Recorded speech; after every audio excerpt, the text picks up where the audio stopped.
Okay. Monica, Yes. how are you? Good. It's good to be here. It's good to be here. Yeah. I'm excited about our conversation today for two reasons. One, I think you're probably one of my favorite writers, only because I endorse your book, Yeah. right? I appreciate that. About Yeah. trauma Yeah. and pain. And man, I tell you, when I read that book, it really touched me. But it's something about the way that you wrote it and shared your story and your experiences that gave people permission to name their trauma and name the hard places in their life. Yeah.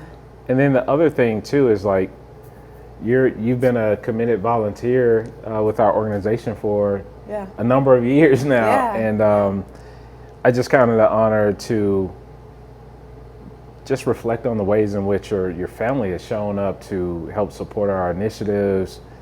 Just this past week, you were helping to build a closet in a Title I school that will impact kids, Zion's Closet. And I'm just grateful to be sitting next to you. And yeah, I'll start this way. Okay. Why trauma? Why is that such an important topic at this present moment? Like, we're dealing with a lot of things socially, politically, but why is trauma so important for us to consider? Yeah. It's a great question, and I feel like it gets to the point that trauma is so often talked about, but nobody even knows what it means. And I think one of the most important reasons that we need to talk about trauma is because it's one of those things that when it grows from the root up into the different branches, we don't know where it came from, and we often misdiagnose it. Like a kid having trouble paying attention in school, right?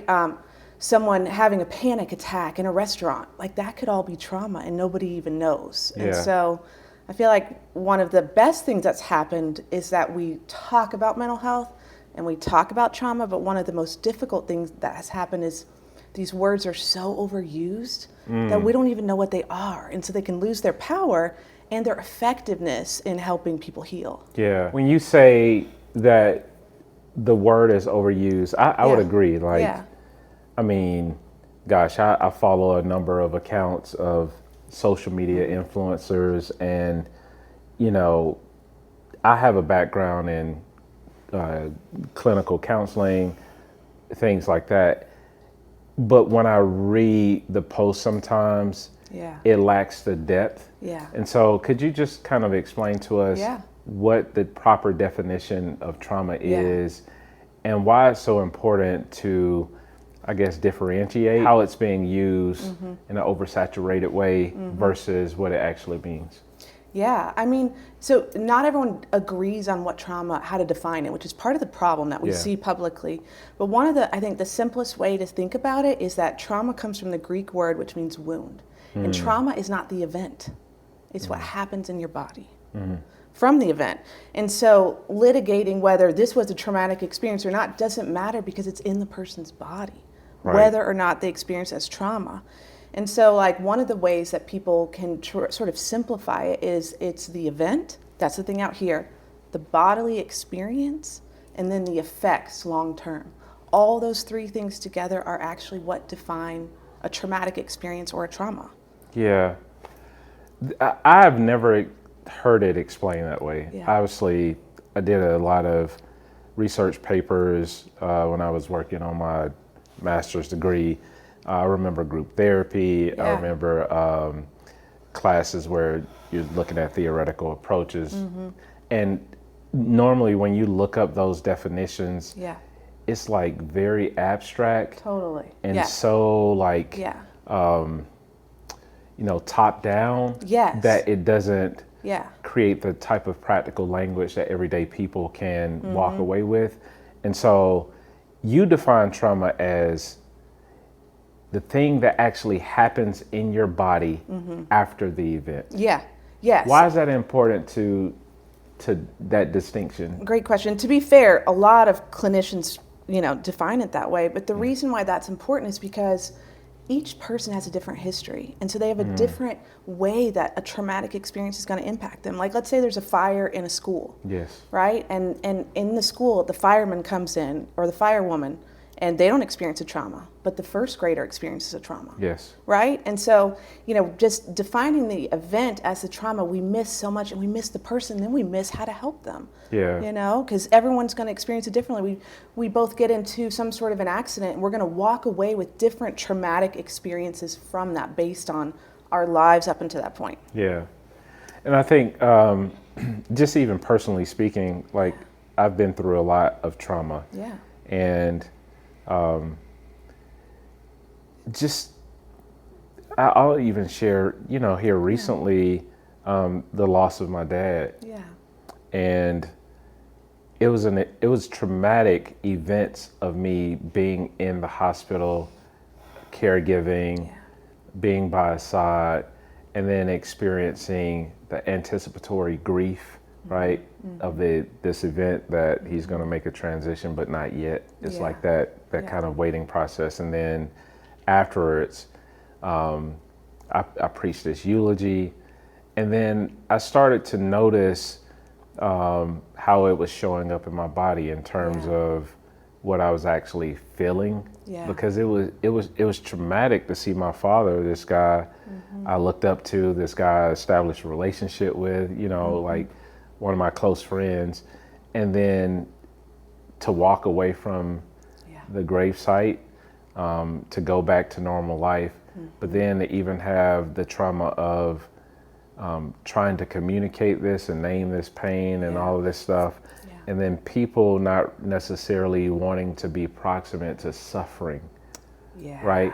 Yeah. Because it's one thing to be the student that goes to school, and maybe you experience some form of trauma from, maybe you grow up in poverty, or maybe you go to school and you don't have on the right pair of shoes and people bully you.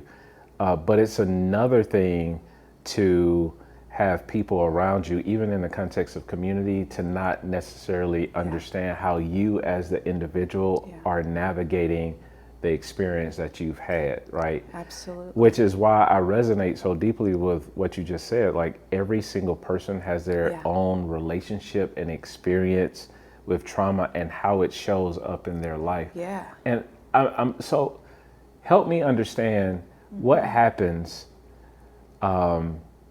in community, one, on the side of the person who's experienced trauma and is showing up. Yeah. And also, two, on the other side, where sometimes people don't really know how to be proximate to those who they visibly see going through suffering. Yeah, I think that this seems like maybe a big statement, but I feel like people are allergic to grief and allergic to suffering. I think one of the oversimplistic reasons is because they believe they have to fix it and they know they can't. And so in the absence of being able to fix your pain, they just don't bring it up. Yeah. And then sometimes that may be the healthiest thing to do. Totally, it could be, but they're never going to remind you of your pain. You're living it every day. Yeah. And so I think we really miss opportunities where, like, well, I don't know what to say and I don't know what the right thing to say is, when, you're living it every day. And if someone actually saw you and said, how are you doing today? Yeah. How are you doing today with it? Yeah. Would sometimes feel better than them not mentioning it at all. Yeah. You know what I mean? Yeah. Or even sometimes you don't have to say anything. Sometimes presence is more important than the articulation of some quote or cliche or whatever. I think when you're going through grief and something is heavy, you know as the person who is grieving that no one can fix it. Exactly. Because grief is your own individual journey. However, support can make you feel safe as you navigate it. It can make you feel supported as you journey through it. It doesn't fix it, but it provides the safe space and the strength of the community as you navigate it. Yeah, I mean, I think just the idea of someone being with you, rather than trying to come up with the best quote or the best scripture that you haven't heard of that will make you feel better. Yeah. I think we try too hard to make each other feel better instead of just walking alongside someone and saying, I don't know how to make this feel better. I don't have the right words, but I'm not going to leave your side. I'm going to walk with you through this time. I think we underestimate that, and we lose ourselves in trying to be way too helpful, and it often really ends up hurting people. I spend so much time in therapy unpacking what people have said to hurting people. You know, so a client comes in, they've had a huge loss or some huge trauma, and it's not just that we're unpacking. We start to have to unpack all the hurtful and unhelpful things that people have said to them in the midst of that pain. Yeah. I meet with clients in my office every week, and we're not just unpacking the hard thing that happened to them. We're not just unpacking their grief. We're unpacking the hurtful things people have said to them. I think that that's one of the things that we really don't do well, is we don't know how to walk with each other when we're in emotional pain. You know, I mean. Yeah, it can be really traumatic on top of the actual trauma that someone is walking through if you're not trauma informed in a way where your language is not dismissive or trying to rush somebody past their pain or littered with insensitivity, right? Yep. Or you make statements that sometimes can trigger people from their their experience with whatever trauma that they may be facing. Yeah. What do you say to people who are, one, both afraid of engaging with people who may be grieving or walking through something traumatic, and or how do we also encourage them that you can become community for people who are going through the worst parts of their life? Yeah, I mean, I would say, like, kind of what you said earlier, like, you're not going to remind someone of the hard thing. Yeah. And you're definitely not going to fix it. Yeah. Like, if it was fixable, it would have already been fixed. Yep. You know? And so one of the things that I find the most helpful and simple is just giving yourself permission to be unhelpful, but to be present. Like, that's often all we need, is a witness and someone who is not going to turn away and who's not going to be like, wow, this is too much, or this is too awkward, or I don't know what to say, so I'm just going to say nothing and I'm going to disappear. Yeah. You know, because that is a lot of the pain I hear. It's not just the things that people say that are minimizing or dismissive, but it's the that absence. They disappear. Yeah, the absence. Yeah. The absence, it is painful because in the absence, you are reminded of where the relationship was before said event. Yeah. And there's a grief associated with that, right? That's right. And it's not that you're, trying to shame someone. I'm talking about from the experience of someone going through grief. You're trying to shame someone or call them out or anything. It's like, but you were here before this. I know. And I think that really hurts. And I would say that, what can people do differently? Just draw near. And I know that seems simple, but it really, again, I think we overcomplicate it, and that's why people disappear.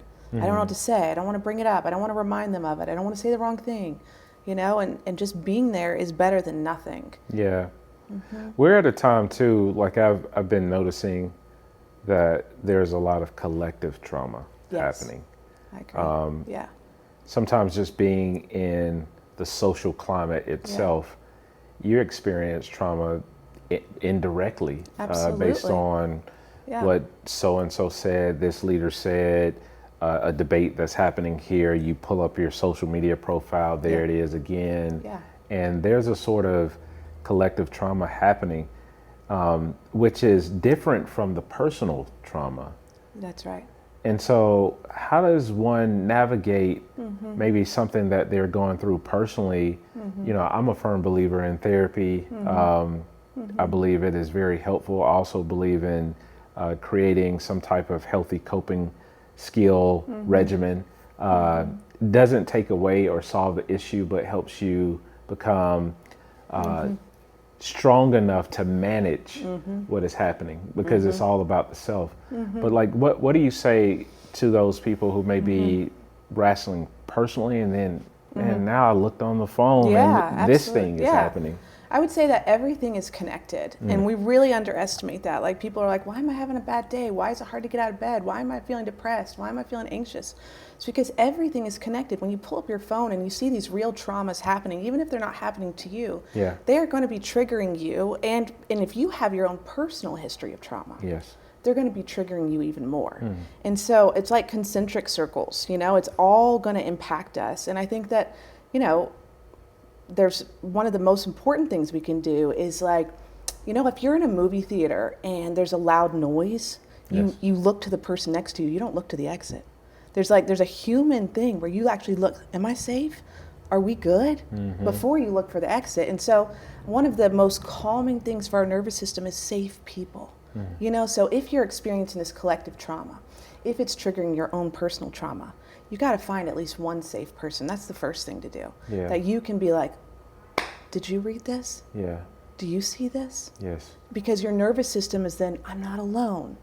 He knows too. He sees it too.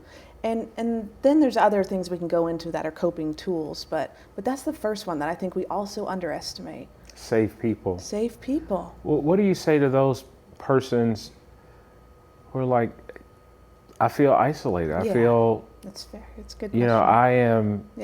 I feel unsafe. I have mistrust. I've been disappointed. You know, I open myself up again. And here goes the same experience. What do you say to those people? I would say that their pain is so important that I don't want to therapize it. You know what I mean? Like, I have to honor that pain, that may be their wound. They don't have that safe person to look over to in the metaphorical movie theater. They don't have anybody, you know, and I think that that's a real grief, and that loneliness is really real. I mean, it was called a national health crisis a few years ago. Wow. You know, by Vivek Murthy. It was, Yeah, remember that? I remember I mean, that. I think that that's really real. I think we see that, you know, and so one of the things I do tell clients is, now this can never replace that safe person. But we underestimate being a safe person for ourselves. We really do. Like, I'm not going to leave myself. What does that look like practically? That looks like when you feel betrayed by someone, not believing the narratives about why they betrayed you. When you feel hurt by someone, not believing that you deserve that hurt. That's a little CBT right there. I mean, it's catching the narrative that comes with the pain and saying, I'm not going to believe that about myself. This hurt, but I'm going to be a good friend to myself. And a good friend right now would say, you're okay. That was awful. That was painful. But that wasn't about you. That was their issues. Sometimes it's hard, though. Oh, yeah. It's always hard. As a person who may have racing thoughts, have varied experiences, like you said, that are intersectional, that are connected. You know, you get a bad phone call, you come home, and now the kids are need your attention, or they're hungry. And now this responsibility, and you have a lot of different things, you know, pulling on you at once. And then the thought comes up, I never get a break. You know, what do you say to that person? And how do they find the courage to interrogate that thought? I mean, I think they get the courage by keeping reaffirming that they're worth something better than that thought. You know, because they are. But I think I would say, you know, on a practical level, it takes about 20 minutes for your nervous system to calm down. So I would say give it some time and walk away from the kids, go to the bathroom, go outside, and remember that, you know, those painful narratives came up from someone that hurt you, or they came up as a way for you to cope with pain. But they were never the truth. And you deserve something better. But the thing is about something better is we've lived believing these other things for this many years. So it's going to take a minute for you to believe new things, you know? And so just to be patient, to stick with it. And then on a practical level, you know, walk outside, walk up and down stairs if you have them, do some jumping jacks. And I mean, like, to get your nervous system. And if you can't move your body, then, you know, just some deep breathing for 20 minutes, you know, until, and to pair that, I think that's one of the things we don't do enough is we teach about interrogating the thoughts. We teach about changing the way you believe. But we don't pair the bodily stuff enough. And so your body is like a horse that's been scared and it's like running, and you're Right. like, I'm worthy. Right, And right. It doesn't work. Right, You have to right. really pair both together. So it's holistic. Yes, absolutely. Yeah. Why is that important to name that in this moment? Because, Yeah. even I'm aware of like, reframing thoughts, Yeah. asking it questions, asking myself Yeah. questions, Yeah. to, I guess, wrestle down the false narrative. Yeah. But then you still feel like you're hyperventilating Yeah. or anxious, Yeah, or totally. like you're saying, you're Yeah. having these real responses from your body. Yeah. So like, how do you align both thought and nervous system or your body? Well, it's knowing that your nervous system or your emotional brain like has the words of like a 4-year-old. So when I'm like, you're worthy, it's like, what? I feel scared. I'm in a fight or flight state, and there are really simple tools that we can teach, that people can do, that if they understood how effective they were, I think they would do them more often. But What are some? I think if you're able, one of the most effective ones is a 20-minute walk. Because you have bilateral stimulation of, think about rocking a baby. Yep. You rock a baby, you're back and forth. When you're walking, you're going back and forth, step, step. Yeah. And then 20 minutes to do it. Or, if you're able to do something that has even more exertion.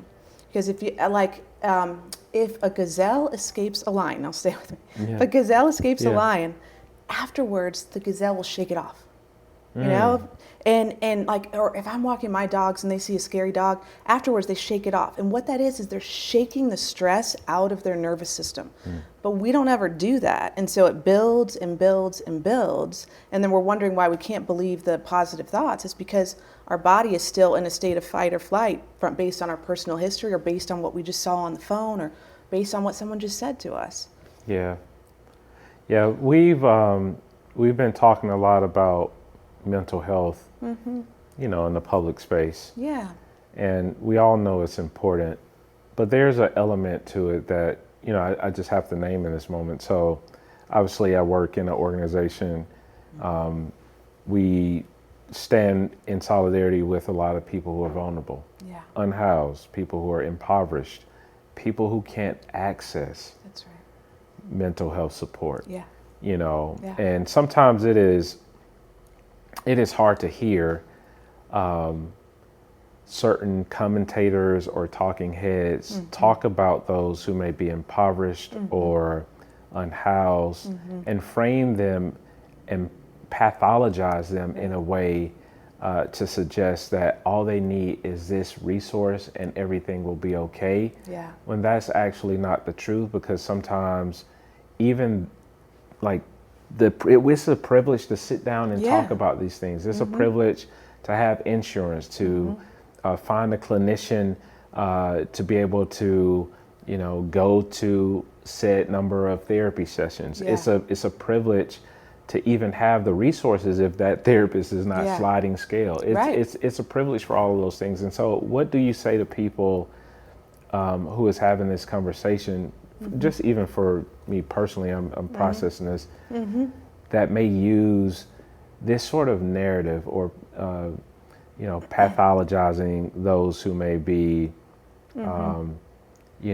marginalized or unfairly treated or walking through justice issues that people can't relate to. Yeah. Well, I would say that mental health, in a larger sense, is broken. And mental health access is broken. Yeah, and it's an overwhelmed system. It's a completely overwhelmed system, and but one of the things that comes to mind too is Dr. Bruce Perry and Oprah wrote a book called "What Happened to You," and one of the things I love about this book is that they are proposing that part of what's wrong is that we're saying, "What's wrong with you? What's wrong with you that you're suffering? Yeah. What's wrong with you that you're in this situation?" That's a completely wrong question. The better question is, what happened to you? Yeah. Because when you go all the way back, I've never met someone that doesn't make sense. I've never met someone that the thing that they're struggling with doesn't make sense. And that what happened to you is, I think, a question of compassion and a question of insight, and can help us stop blaming people that the blame isn't the appropriate response. It's a completely inappropriate response. It's not even an intellectually correct response. It's what happened to you that you're suffering in this spot now. Yeah. I actually, I proposed that question in the book that I have coming out. You actually endorsed it, so thank you. Yes, it's an amazing book. And thank you. That is a trauma-informed question. Yeah. Because when you ask what happened to you, you create space for that person to share their story in a way that is unedited, that's right. Free from blame. But it also gives you an invitation to respond with compassion. That's right. Yeah. And also to respond appropriately to someone's needs. Yes. You know, when it's what happened to you, and wow, then you need this and you need this, because that's what people need when that experience those things. Yeah. Right. You get to become community. Yes. When you ask that question. Yeah. You get to become community to someone who might need it most when you ask that question. Yeah. What are other questions we can ask? I mean, I think I would go back, I can't, instead of a question right now, what comes to mind is what we shouldn't assume. Like, I think assumptions is one of the least compassionate things that we do all the time. Yeah. We assume that we know anything about someone's story that we see, and we move fast with those assumptions, and then we often do hurtful things, whether individually or systemically, with those assumptions. So I think stopping assuming that you know anything about someone's story. Yeah.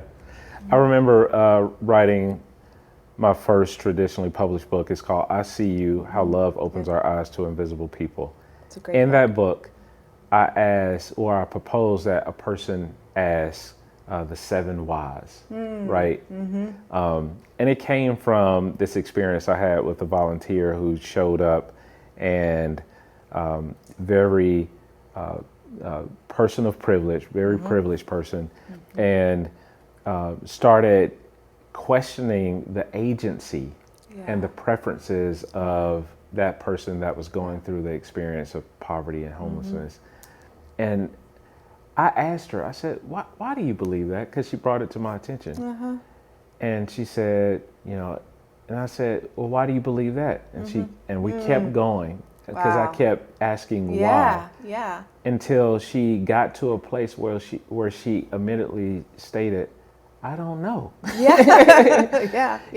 And I think that is even a good approach to interrogating our assumptions. I love that. Yes. Why do I believe that? Yeah. Because that will lead you to understand where that thought came from. And then you ask, well, why did I believe that? So like, say because I heard it from somewhere.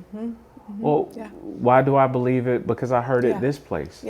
And you give an answer, and then you keep interrogating it until you unpack the internalization of that idea, which in many cases, when we assume things about people, it can be social stigma that has influenced us. It can be second, third hand information. It can be a narrative or an opinion that is not based in fact or reality. It can be something that you overheard. It can be stuff that you may be unaware of because you didn't learn the history, or you don't have the knowledge, or you don't have the insight to really understand. And I think the interrogation of asking yourself why gives you an opportunity to humanize people. Yeah, I totally agree. I love that. Yeah. And I think also that oftentimes people are uncomfortable with other people's suffering. And one of the most hurtful things that we do, or violent even things we do, is we blame people for their suffering. Wow.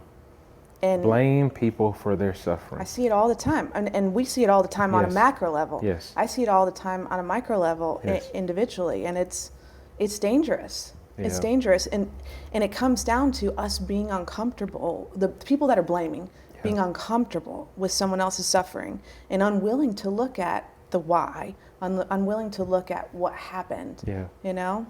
And when you blame somebody for their suffering, you walk away from the opportunity to know that person. You do. You absolutely do. And you also other them. You Because other that could them. be you. It could be you. Yeah. Except for the grace of God, there Right. go I. Yeah. But we don't operate with that type of trauma-informed mentality.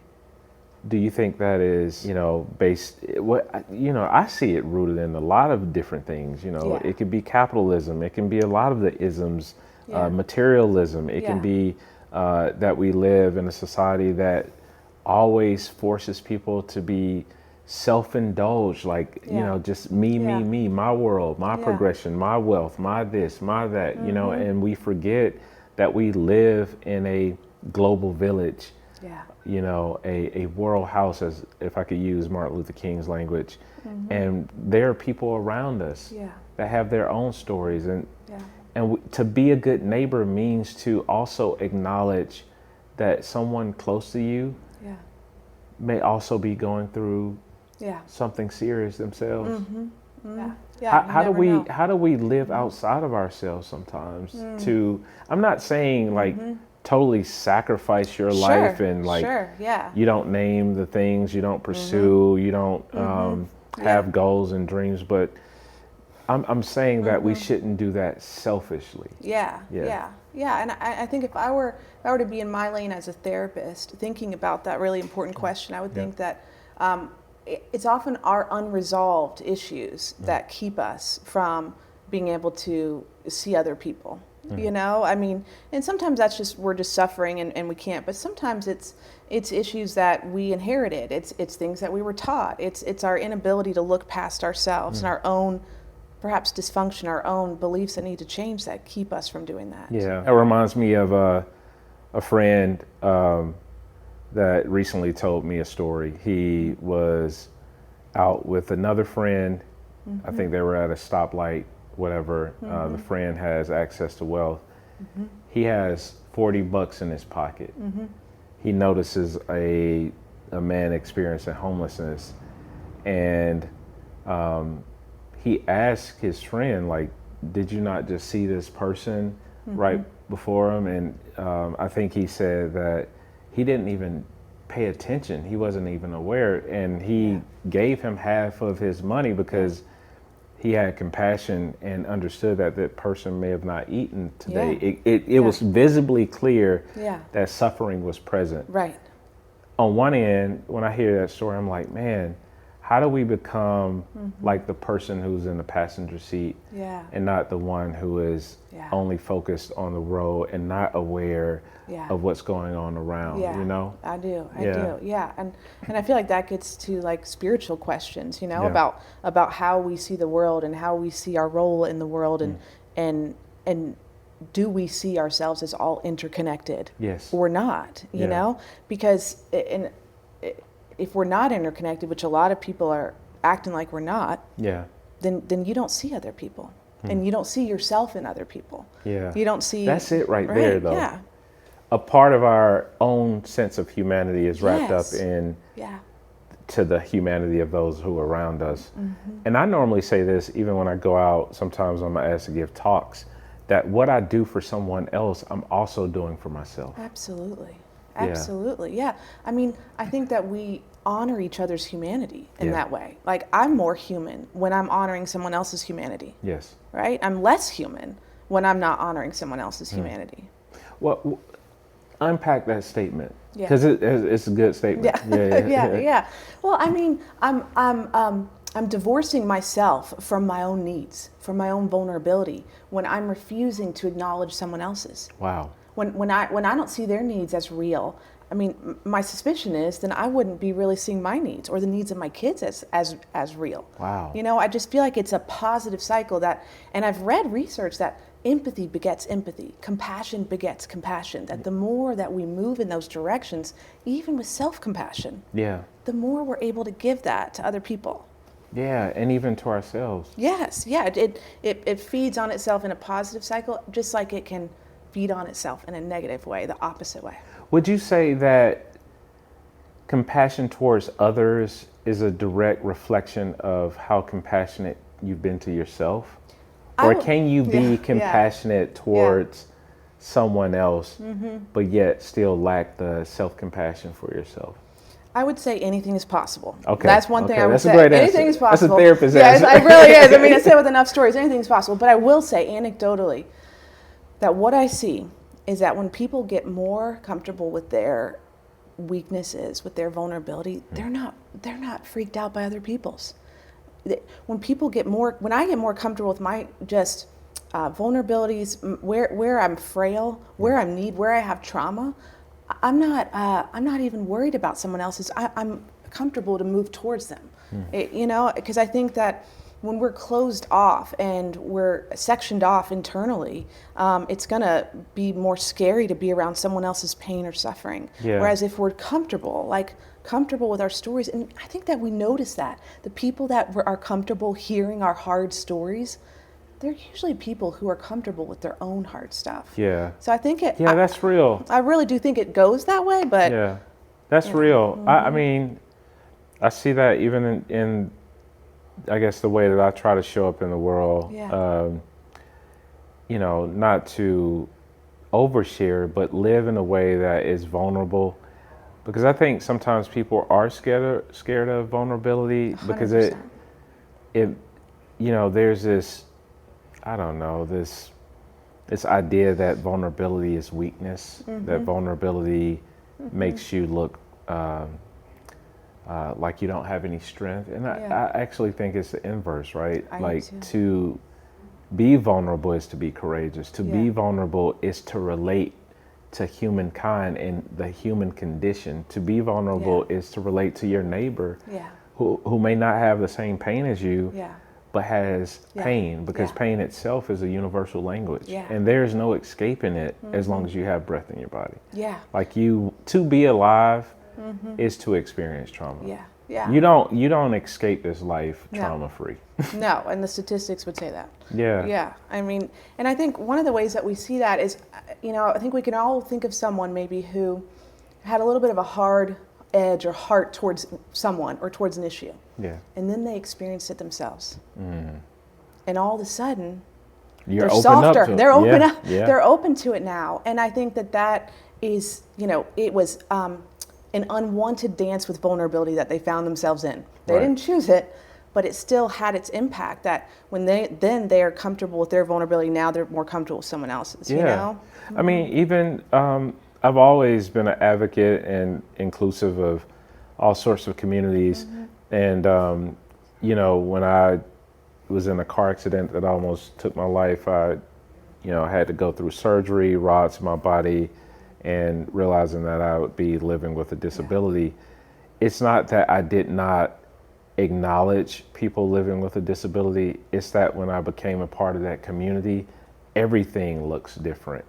The buildings that are designed that aren't accessible, the ways in which people look at you when you live with a disability, or the ways in which you're treated, the lack of inclusion in certain aspects. I mean, all of it, a world opened up to me when I went through the experience, and it actually deepened my compassion, not just for the community that has disability, but also the suffering of others. When you suffer and you acknowledge it in a way where, I'll use this term, it's not post-traumatic stress, but I love the research on post-traumatic growth. Yes, me too. Which is it's a budding, field, and and you allow it to not replace what happened, but teach you ways in which you are strengthened by what you've navigated. It's a different experience. And you kind of adopt a new language, a new way of expressing yourself, a new way of showing up in the world. And I'll never forget, when I was going through that experience, that's all I read. I read scholars and people who was writing about post-traumatic growth, because I wanted to understand how the trauma itself, how it showed up in my life, was not something that would produce any good thing that I could benefit from. Yeah. And so one of the tasks that I did was I made a list of things that were hurtful to me. You know, I couldn't walk at times. I lived with chronic pain. You know, there are things that I used to do that I can't do anymore. Like those, you know, it changed me. You know, part of that process was grief. But then I was challenged one time, even by my own therapist, to write the list of things that it's grown you in. You know, I'm even more patient. You know, I live more present in the moment. You know, all of these beautiful things that became the sprouting of the things that were being produced in me, even in the context of that suffering. And it's not to erase the suffering, but it's to suggest that even this thing that I'm naming is producing goodness in me. Yeah. And it's the both and. It's the both and. It's you're not minimizing the pain and trauma you went through, but you're also not neglecting the growth. Yes. You know? And I think that gives hope. Yeah. You know? That gives hope because it gives growth the last say, not the traumatic experience. Growth the last say. Yeah. If somebody is watching this and they've been through trauma, they may find themselves impoverished or a part of a community that's been marginalized. They may have been the person who walked away and did not know how to show up for someone that was going through suffering. I mean, what do you communicate to the different people who may be listening? What is the hopeful thing? Growth has the last say. Growth has the last say. I would say that the story isn't over. If you're still here, the story isn't over. And I know that's really easy to say, and I don't say it like you said, I don't say it in a dismissive way. Yeah. But I say, again, coming from the work I do, is that we know healing and change can happen. We know it's possible. And so I would just say that if you're still here, the story is still going, and that growth is still possible. And that as hard as all of those things are, I sit in a place, I'm sure you do too in your own way, like sit in a place where I see the hopeful stories. I see the other side. And it's not a before and after. Yeah. It's not like it's a process. It's a process. And it's not like the old model of resilience was like a Nerf football. It's like you squeeze it and it bounces back. Yeah. And that's been debunked. Yes. It's not like that. Now it's like a wire hanger. The wire hangers, like you undo it, you're going to put it back, but it's going to be a different shape. But it's going to be a new shape with the resilience and the growth that I think is really important to. And it's a journey to bend. It's a journey to accept the new shape. It's a journey to process the reality that what was is no longer. That's right. It's a journey to even befriend the new person that you are in this moment. Yeah. And to shed and let go of who you were. Yeah. And a part of that is painful. Yeah, it is painful. It is painful. And I think I can't help but think about the way the brain works right now as we're thinking about this and the old and the new, that when we heal, we don't actually heal the old neural pathways, we build new ones.